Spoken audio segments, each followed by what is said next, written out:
তাহলে পরিস্থিতির উপর নির্ভর করে জিহাদ এক এক সময় এক এক রকম হয়।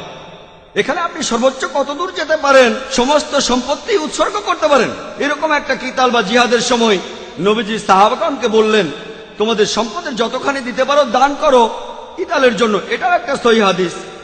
হযরত ওমর রাদিয়াল্লাহু আনহু, তিনি খুব ধনী ছিলেন, তার অনেক সম্পদ ছিল। তিনি সম্পত্তির অর্ধেক দান করলেন, নবীজির হাতে তুলে দিলেন আর বললেন যে মাশাআল্লাহ, আমার সম্পদের অর্ধেক দান করেছি। তিনি ভেবেছিলেন তিনি সবার উপরে, তার অর্থ তিনি সবচেয়ে সেরা পুরস্কারটা পাবেন, তিনি সবার উপরে আছেন। নবীজি তখন বললেন, হযরত আবু বকর রাদিয়াল্লাহু আনহু ইসলামের প্রথম খলিফা, তিনি তার পুরো সম্পত্তি দান করেছেন, তাই তিনি হযরত ওমরের চাইতে বড় পুরস্কার পাবেন।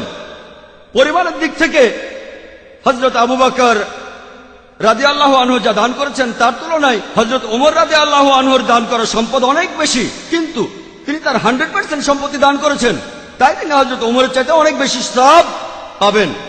আল্লাহ তাদের শান্তিতে রাখুন।